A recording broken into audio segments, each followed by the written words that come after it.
चलिए मंगलाचरण करते हैं। णाणमयम् अप्पाणम् ओलद्धं जेण झडियकं मेण चैऊणयपरदव्वं णमो नमो तस्य देवस्य।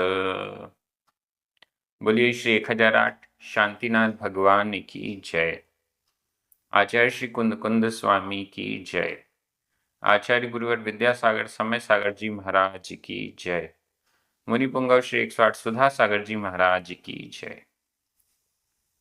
हम सभी बड़े ही सौभाग्यशाली हैं जो हमें आचार्य कुंद कुंद स्वामी के महान ग्रंथ अट्ठपाहुड़ के अध्ययन का अवसर मिल रहा है। छठवां मोक्ष प्राभृत चल रहा है। मोक्ष के लिए अनिवार्य तत्व क्या क्या हैं वो सब धीरे धीरे हमारे सामने आ रहे हैं। बहुत अच्छी अच्छी गाथाएं अभी तक हमें प्राप्त हुई हैं। आज हम 2 गाथाओं का अर्थ करेंगे। क्रमशः गाथा क्रमांक 27 और 28। दोनों गाथाएं सरल हैं, महत्वपूर्ण भी हैं। चलिए प्रारंभ करते हैं। गाथा क्रमांक 27। उच्चारण।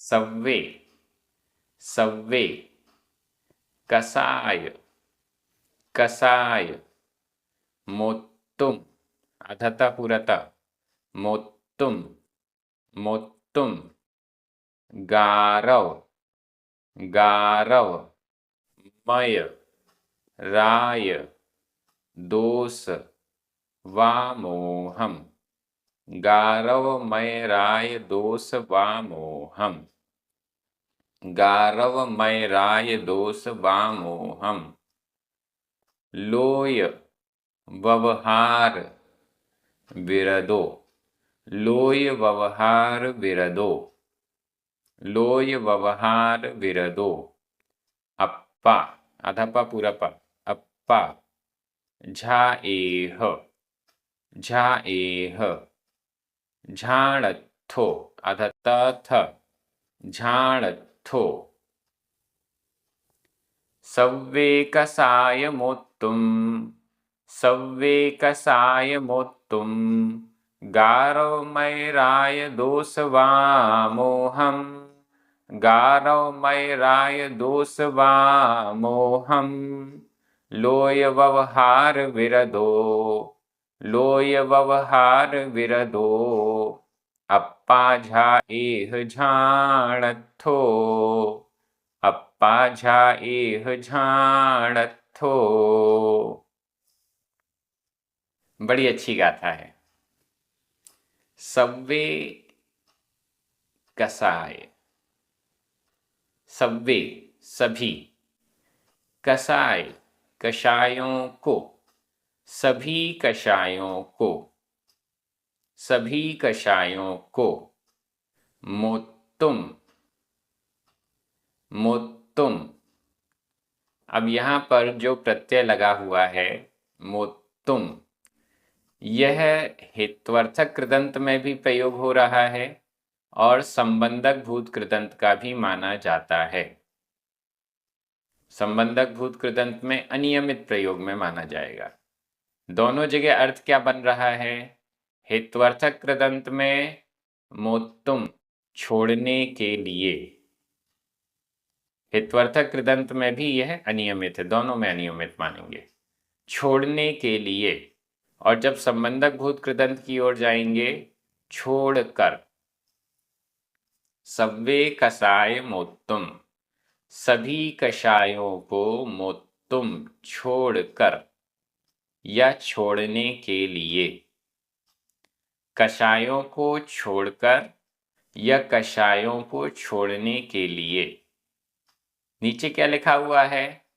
अप्पा झाएह अप्पा आत्मा को, झाएह ध्यान करो, आत्मा को ध्याओ। अप्पा आत्मा को ध्याओ, आत्मा को ध्याओ। कैसे ध्याओ? सभी कषायों को छोड़कर आत्मा को ध्याओ। दूसरा, सभी कषायों को छोड़ने के लिए आत्मा को ध्याओ। अब दोनों तरफ यदि हम जाते हैं, आत्मा को ध्याओ, हे मुनिराज, आत्मा को ध्याओ, आत्मा का ध्यान करो। ठीक है, कैसे ध्यान करो? कषायों को छोड़कर या कषायों को छोड़ने के लिए, दोनों प्रकार के अर्थ मिल रहे हैं। इसका तात्पर्य ये हुआ कि आत्मा को ध्यान करना जरूरी है, उसके द्वारा कषायें छूटती हैं। क्योंकि कषायों को छोड़ने के लिए सभी कषायें मंद होती हैं, छूटती हैं। कब? जब आत्मा को ध्याया जाता है, जब शुद्ध आत्मा को ध्याया जाता है। और जब सभी कषायें छूट जाती हैं, तब ही पूर्ण रूप से आत्मा का ध्यान होता है। इस दृष्टि से यहाँ पर दोनों बातें कही गई हैं। आत्मा को ध्याओ कषायों को छोड़कर, या आत्मा को ध्याओ कषायों को छोड़ने के लिए, सभी कषायों को छोड़ने के लिए। दोनों प्रकार से अर्थ करना है और दोनों दृष्टियां हमें समझनी है। कषायों को छोड़ने के लिए आत्मा का ध्यान किया जाता है, कषायों को छोड़कर ही आत्मा का सही रूप से ध्यान हो पाता है। प्रोसेस है। इस प्रोसेस में आत्मा के ध्यान, शुद्ध आत्मा के ध्यान को करते करते करते कषायें छूट जाती हैं, और जब कषायें पूर्ण रूप से छूट जाती हैं तो आत्मा का सही रूप से ध्यान हो पाता है। उसके पहले तो वो प्रैक्टिस के रूप में हो रहा था, कुछ कम मात्रा में हो रहा था, ऐसा हम कह सकते हैं। मुझे लगता है कि ये दोनों विषय आपको समझ में आ गए होंगे। आगे चलते हैं। सव्वे कसाय, सभी कषायों को, मोत्तुम, छोड़कर, छोड़ने के लिए। हम फिलहाल छोड़कर अर्थ लगा लेते हैं, छोड़ने के लिए वाला अर्थ भी दिमाग में रखिएगा। सभी कषायों को छोड़कर, और किसको छोड़कर? गारव, मय, राय, दोष, वामोहम। गारव, गारवों को छोड़कर, मय, मद को छोड़कर, राय, राग को छोड़कर, दोष, द्वेष को छोड़कर, वामोहम, व्यामोह, मूढ़ता को छोड़कर, इन सब को भी छोड़कर। गारव, 3 प्रकार के गारव होते हैं। गारव का मतलब है घमंड। 3 प्रकार के गारव हैं, शब्द गारव, सात गारव और रिद्धि गारव। शब्द गारव, मेरे शब्द कितने अच्छे हैं, मेरा उच्चारण कितना अच्छा है, इसका घमंड होना शब्द गारव है। सात गारव, मुझे भोजन वगैरह सामग्री कितनी अच्छी प्राप्त होती है, इसका घमंड होना, सात गारव। और रिद्धि गारव, मेरे शिष्य, मेरी वस्तुएं, पुस्तक, कमंडल, पिछी कितनी बढ़िया है, ये है रिद्धि गारव। ये 3 प्रकार का घमंड, तीनों की परिभाषा मुनियों की दृष्टि से दी गई है, उन्हीं के दृष्टि से ये शब्द भी है। गर्व से, गारव से रहित, गारव को छोड़कर। मद, घमंड, 8 प्रकार का मद है। ज्ञान, पूजा, कुल, जाति, शरीर, बल इत्यादि, ये 8 प्रकार का मद। मद यानी जब दूसरे को हम तुच्छ समझते, अरे वो तो बिल्कुल निर्धन है, उसके पास तो कुछ भी नहीं है, वो तो, मैं बड़ा धनवान हूँ, वो तो कितना दुर्बल है, मैं बड़ा बलवान हूँ, वो तो बड़ा बदसूरत है, मैं बड़ा सुंदर हूँ। ये है मद, कुल का, जाति का इत्यादि। इन 8 प्रकार के मद को छोड़कर, राय, राग को छोड़कर, दोष, द्वेष को छोड़कर। किसी के प्रति भी राग नहीं, किसी भी पर पदार्थ के प्रति राग नहीं, द्वेष नहीं। वामोह, व्यामोह, मूढ़ता, तीन प्रकार की मूढ़ता कही। देवों से संबंधित मूर्खता, गुरु से संबंधित मूर्खता और शास्त्र या लोक से संबंधित मूढ़ता, लोक मूढ़ता, ये तीन प्रकार की मूढ़ता, लौकिक क्षेत्र में मूढ़ता भी हम कह सकते हैं, या लौकिक रूप से जो मूढ़ताएं हो जाती हैं, पत्थरों का ढेर लगाएंगे तो स्वर्ग मिल जाएगा, समुद्रों में नहाएंगे, नदियों में नहाएंगे तो स्वर्ग मिल जाएगा, पाप धुल जाएंगे इत्यादि, ये लोक मूढ़ता कहलाती है। तो तीन मूढ़ताएं हैं, देव मूढ़ता, गुरु मूढ़ता और लोक मूढ़ता। इनको छोड़कर कषाय किसे कहते हैं? जो आत्मा को कसता है, पराधीन करता है, दुख देता है। अंतरंग आत्मा का जो हमारा कलुषता रूप परिणाम है उसे कषाय कहते हैं। ये कषाय चार हैं: क्रोध, मान, माया, लोभ। इन कषायों को छोड़कर 3 गर्व, 8 मद, राग, द्वेष और 3 प्रकार की मूढ़ता को छोड़कर लोय व्यवहार विरदो, लोक व्यवहार से विरदो, विरत। लोय व्यवहार, लोक व्यवहार, लोक व्यवहार, लोक व्यवहार से भी विरदो, विरत। जो आत्मा का ध्यान करता है उसे लोक व्यवहार की, लौकिक व्यवहार की चीजों पर भी विरक्ति होती है, वो उस पर ध्यान नहीं देता। हमारे गुरुजन आ गए, हमारे बड़े जन आ गए, माता पिता आ गए, इनकी विनय करनी है, नहीं। जो आत्म ध्यान में लीन है उसे लोक व्यवहार नहीं देखना है। वो तो अपने ध्यान में लीन रहेगा, कोई भी आए जाए उससे कोई मतलब नहीं। लोक व्यवहार में हमें शादियां अटेंड करनी पड़ती है, जन्मदिन की पार्टी में जाना पड़ता है, अन्य मित्रों से मिलना पड़ता है, अपना समय उनको देना पड़ता है। ये सब लोक व्यवहार से जो विरत होता है, विरक्त होता है, वह ध्यान कर पाता है। जो लोक व्यवहार में लगा हुआ है, फिर किसी का फोन आया, फिर किसी का मैसेज आया, समाज में ये चल रहा है, इधर ये चल रहा, उधर वो चल रहा, इन सब लोक व्यवहार में लगा हुआ व्यक्ति आत्म ध्यान कर नहीं सकता। इसलिए एक कंडीशन और आ गई, लोय व्यवहार विरदो, लोक व्यवहार से विरत। लोक व्यवहार गलत नहीं है, लेकिन लोक व्यवहार में लगेंगे, समय देंगे तो फिर ध्यान नहीं हो पाएगा। लोक व्यवहार गलत नहीं है, किसी का मरण हो गया, अंतिम संस्कार में जाना है, ये कोई गलत बात नहीं है। कोई दुखी है उसको समझाना है, ये कोई गलत बात नहीं है। कहीं विवाह का प्रसंग है तो ये गलत बात नहीं है, ये सब लोक व्यवहार है। लेकिन गलत नहीं है, लेकिन गलत नहीं है, फिर भी ध्यान में बाधक तो हो ही जाएगा।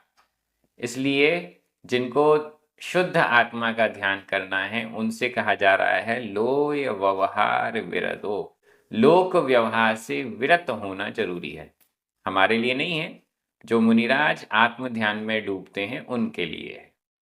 अप्पा, आत्मा को, झाएह, ध्याओ, झाणत्थो, ध्यान में स्थित, ध्यान में स्थित, लोक व्यवहार से विरक्त, सभी कषायों को, गर्व, मद, राग, द्वेष और व्यामोह मूढ़ता से छूटकर, छोड़कर अप्पा, आत्मा को, झाएह, ध्यान करो। गाथा का अर्थ पूरा हो गया है। यहाँ अप्पा, वैसे तो ये प्रथमा विभक्ति का एक वचन नजर आ रहा है, लेकिन ये द्वितीया विभक्ति का एक वचन है। आत्मा को ध्याओ। व्याकरण की दृष्टि से देखिए, सव्वे, कसाय, ये दोनों ही द्वितीया विभक्ति के बहुवचन है। कसाय में कोई विभक्ति नजर नहीं आ रही है, लेकिन द्वितीय विभक्ति के बहुवचन में अर्थ हो रहा है। मोत्तुम हेत्वर्थक कृदंत और संबंधक भूत कृदंत दोनों का प्रयोग हो सकता है। गारव मय राय दोष वा मोहम और अप्पा, ये दोनों ही द्वितीय विभक्ति के एक वचन है। अप्पा में प्रथमा विभक्ति नजर आ रही है, लेकिन अर्थ द्वितीय में करना है। लोय व्यवहार विरदो और झाणत्थो, ये दोनों ही प्रथमा विभक्ति के एक वचन हैं।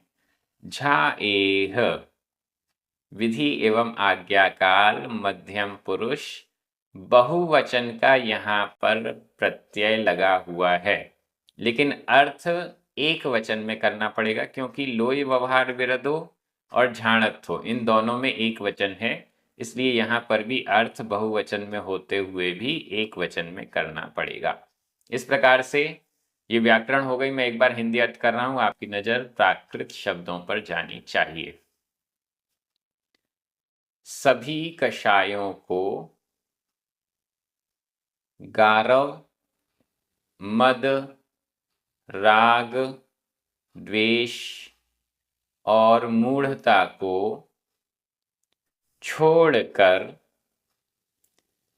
लोक व्यवहार से विरक्त, ध्यान में स्थित हे मुनि तुम आत्मा को ध्याओ, आत्मा का ध्यान करो। बहुत अच्छी गाथा, बहुत अच्छा उपदेश मन में लानी चाहिए। हम ध्यान भले ना कर पाए, लेकिन इन कषायों को मंद करने का काम तो कर सकते हैं। मद, गारव इनसे रहित होने का काम तो किया जा सकता है, इनसे बचने का कार्य तो किया जा सकता है, इनको कम करने का प्रयास किया जा सकता है, क्योंकि इसके बाद ही सही ध्यान हो पाएगा। अब हम चलते हैं अगली गाथा में, गाथा क्रमांक 28। वो भी बहुत सरल है, बहुत अच्छी है। उच्चारण। मिच्छत्तम, मिच्छत्तम आधा छ, आधा छ, आधता पुरता, मिच्छत्तम। अर्णाणम आधणा पुरण, अर्णाणम। पावम, पावम। पूर्णम आधणा पुरण, पूर्णम। चैवि, चैवि। तिविहेण, तिविहेण। मोणव्वयेण आधा पुरव, मोणव्वयेण। जोयी, जोयत्थो आधा थ, जोयत्थो। जोयये, जोयये। अप्पा आधा पुरप, अप्पा। मिच्छत्तम अर्णाणम, मिच्छत्तम अर्णाणम। पावं पूर्णं च एविति विहेण, पावं पूर्णं च एविति विहेण। मोणव्वयेण जोयी, मोणव्वयेण जोयी। जोयत्थो जोयये अप्पा, जोयत्थो जोयये अप्पा। बड़ी सरल गाथा दिख रही है। मिच्छत्तम मिथ्यात्व को, मिथ्या दर्शन को। अर्णाणम अज्ञान को। पावम पाप को। पूर्णम पुण्य को। चैवी छोड़कर, चैवी यह संबंधक भूत कृदंत का प्रयोग है, अपभ्रंश का प्रत्यय इसमें जुड़ा हुआ है। चैवी छोड़कर, मिथ्यात्व, अज्ञान, पाप और पुण्य को छोड़कर। मिथ्या दर्शन है, ध्यान नहीं हो पाएगा।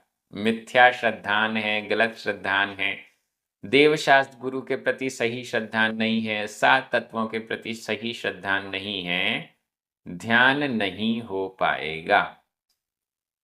अज्ञान है, मिथ्या ज्ञान है, ध्यान नहीं हो पाएगा। पावम, पाप, पाप की क्रियाओं में लगे हुए हैं। यहाँ पाप और पुण्य को छोड़कर, इसका मतलब है कि जो पाप कर्म या पुण्य कर्म बंधे हैं उसको छोड़कर नहीं, क्योंकि कर्म तो दो ही प्रकार के हैं, पुण्य कर्म और पाप कर्म। सभी कर्म नष्ट हो जाएंगे तब ध्यान होगा, ऐसा नहीं है। पाप क्रियाएं, पुण्य क्रियाएं, जब ध्यान में कोई योगी बैठ रहा है, नीचे जोई, योगी की बात की जा रही है, और जो यत्थो, योग में स्थित, जो ये अप्पा, जो यही योजित करता है, उद्योतित करता है अप्पा, आत्मा को, आत्मा को प्रकाशित करने वाला, आत्मा को ध्यान करने वाला योगी कब होगा? जब वो पाप क्रियाओं से रहित होगा और पुण्य क्रियाओं से भी रहित होगा। किसी भी क्रिया को करते हुए ध्यान में स्थित हो कैसे सकता है? इसलिए पुण्य क्रिया से भी रहित होना जरूरी है और पाप क्रिया से रहित होना भी जरूरी है। कब? जब योग में स्थित हो रहा है योगी। जब योग से वापस, ध्यान से वापस बाहर निकलेंगे, प्रवृत्ति में आएंगे, तो जो भी उनकी क्रियाएं हैं, पुण्य क्रियाएं, वो वापस शुरू हो जाएंगी। पाप क्रियाओं का तो पूर्ण रूप से उन्होंने त्याग किया हुआ है, क्योंकि वो महाव्रती हैं। लेकिन पुण्य क्रियाएं, उसका त्याग अभी नहीं है। जब वो ध्यान में लीन होते हैं तो पुण्य क्रियाएं भी चैवी, छोड़कर, वो भी तिविहेण, तीन प्रकार से, मन, वचन और काय, मन वचन काय से तीन प्रकार से चैवी, छोड़कर। मिथ्यात्व को पूर्ण रूप से छोड़ना जरूरी है, अज्ञान को पूर्ण रूप से छोड़ना जरूरी है। सम्यक दर्शन हुए बिना मिथ्यात्व और अज्ञान हटेगा नहीं। सम्यक दर्शन होने पर ही मिथ्यात्व और अज्ञान हटेगा, सम्यक दर्शन और सम्यक ज्ञान होएगा। और उसके बाद फिर मुनि बनेंगे तो पाप क्रियाएं छूट जाएंगी, और मुनि बनने के बाद भी जब ध्यान में लीन होना है तो पुण्य क्रिया को भी छोड़ना जरूरी हो जाएगा। इसलिए यहां पर मिथ्यात्व, ये स्टेप वाइज कहा गया है। मिथ्यात्व, अज्ञान, पाप और पुण्य, इनको छोड़कर, वो भी मन वचन काय से, तिविहीण, तीनों प्रकार से, मन वचन काय से। और क्या करना है? मौन वैण, मौन, मौन, वय, व्रत, मौन व्रत से, मौन व्रत पूर्वक, कोई बोल चाल नहीं। ध्यान करने बैठ रहे हैं, मन में अरे इससे ये कह दो, उससे वो कह दो, नहीं, मौन व्रत, मुंह से कोई भी शब्द निकलेगा नहीं, मन में किसी से बात करने का, कुछ कहने का विकल्प नहीं होगा। मौन वैण, मौन व्रत पूर्वक, मौन व्रत सहित, मौन व्रत के साथ, जोई, योगी, साधु, जो यथो, योग में स्थित, जोय योग, थ स्थित, योग में स्थित। यहाँ योग और ध्यान एक ही बात है। योग में स्थित, ध्यान में स्थित योगी, साधु, जो ये अप्पा, अप्पा आत्मा को जो ये प्रकाशित करता है, आत्मा को प्रकाशित करता है, आत्मा का ध्यान करता है। आत्मा का ध्यान करने के लिए मिथ्यात्व, अज्ञान, पुण्य और पाप क्रियाओं को छोड़ना जरूरी है, मौन होना जरूरी है। इसके बाद मुनिराज आत्मा में स्थित, योग में स्थित होकर आत्मा को प्रकाशित करते हैं। ऐसा यहां पर समझना चाहिए। बड़ी सरल गाथा है। व्याकरण की दृष्टि से देखें, मिच्छत्तम अर्णाणम, पावम, पूर्णम और अप्पा, ये सभी द्वितीया विभक्ति के एकवचन हैं। अप्पा में प्रथमा विभक्ति नजर आ रही है लेकिन अर्थ द्वितीय में जाएगा। चैवी, संबंधक भूत कृदंत का प्रयोग है अपभ्रंश में। तिविहेण, मोणव्येण, तृतीया विभक्ति का एकवचन है दोनों। जोई, जोयत्थो, प्रथमा विभक्ति का एकवचन है।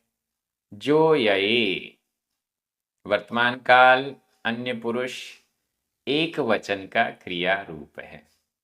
बहुत सरल व्याकरण इसमें थी। मैं एक बार हिंदी अर्थ कर रहा हूं, आपकी नजर प्राकृत शब्दों पर जानी चाहिए। मिथ्यात्व, अज्ञान, पाप और पुण्य क्रियाओं को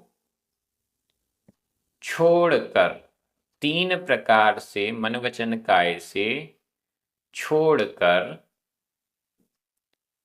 मौन व्रत के साथ योग में स्थित योगी आत्मा को उद्योतित, प्रकाशित करता है, ध्यान करता है।